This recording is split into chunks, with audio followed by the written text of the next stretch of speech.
எந்த நடவடிக்கையும் எடுக்காத ஒரு அரசு தான் இப்போ இருந்துகிட்டு இருக்கு அப்படின்னு திமுக அரசை விமர்சனம் பண்ணியிருக்கார் ஒருத்தர். யார் அவர், என்ன சொல்ல வர்றாரு, என்ன நடவடிக்கை எடுக்கல திமுக அரசு தரப்புல இருந்து பார்த்துருவோம் வாங்க. எதிர்க்கட்சி தலைவர் எடப்பாடி பழனிசாமி அவர் தான் இப்போ பிரச்சாரத்தில் ஈடுபட்டிருக்காருல. அப்படி ஒரு பிரச்சாரத்தில் பேசும்போது என்ன சொல்றாரு அப்படின்னு பார்த்தீங்கன்னா, வெங்கவேல் பிரச்சனைக்கு இன்னுமே திமுக தரப்புல சம்மந்தப்பட்டவங்களை கைது பண்ண முடியல. அப்பேற்பட்ட கையாலாகாத ஒரு அரசாத்தான் திமுக அரசு இருந்துட்டு இருக்கு அப்படின்ற விமர்சனத்தை முன் வச்சிருக்காரு எடப்பாடி பழனிசாமி அவர்கள்.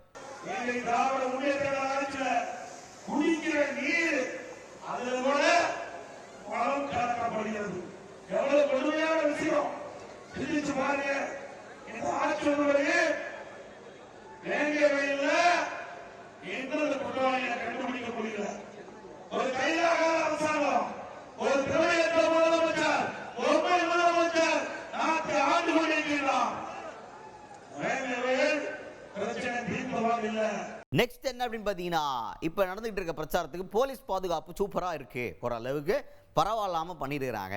இந்த மாதிரி பாதுகாப்பை கரூர் கூட்டத்துக்கும் குத்துந்தீங்கன்னா தேவையில்லாமல் அத்தனை உயிர் போயிருக்காதுல்ல அப்படின்ற ஒரு கருத்தையும் இந்த பிரச்சாரத்து கூட்டத்தில் பதிவு பண்ணிருக்காரு எடப்பாடி பழனிசாமி அவர்கள்.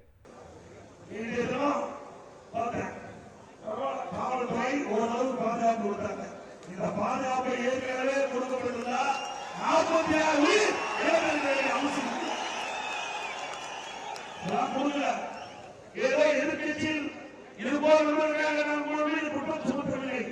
நடக்கின்ற சம்பவம், நடக்கிற நிகழ்வு அத்தனையும் மக்கள் தொலைக்காட்சியை பார்த்துக் கொண்டிருக்கிறார்கள். அந்த தொலைக்காட்சி செய்தி வந்து கொண்டிருக்கிறது. இதெல்லாம் இன்றைய முதலமைச்சர் கவனிக்கப்பட வேண்டும். இல்லாவிட்டால் அடுத்த ஆண்டு சட்டமன்ற பொதுத்தேர்தலில் நீங்கள் கட்சி வாங்க முடியும். நெக்ஸ்ட் என்ன அப்படின்னு பார்த்தீங்கன்னா, எதிர்கட்சிங்கிறதுனால இந்த விமர்சனத்தெல்லாம் நான் முன்வைக்கிறேன், நீங்கள் தப்பாக நினச்சிட போறீங்க அப்படின்ற மாதிரி அப்படியே ஃபாலோ அப்பில் பயங்கரமான அட்டாக் மோடுக்கு போயிட்டாரு திமுக பார்த்து நம்ம எடப்பாடி பழனிசாமி அவர்கள்.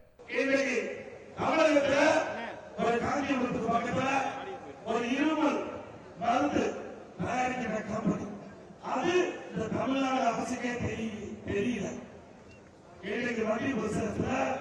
அந்த குழந்தைகள் 20 குழந்தைகள் அந்த இருமல் மருந்து சாப்பிட்டு அருந்தி இறந்து விடுது.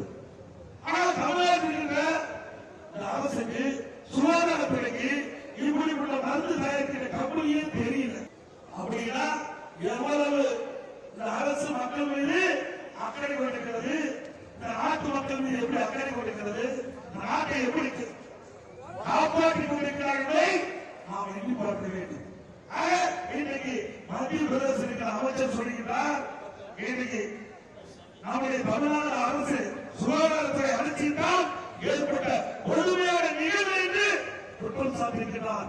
அங்கு இருக்கின்ற மத்திய பிரதேச காவல்துறை எங்களை காஞ்சிபுரத்துக்கு வந்து அந்த மருந்து கம்பெனியில் யார் இருக்கிறார்களோ அவர்களை கைது செஞ்சு அழைத்து விட்டுகிறார்கள். அதுக்கு பிறகுதான் தமிழ்நாடு அரசுக்கு தெரியும்.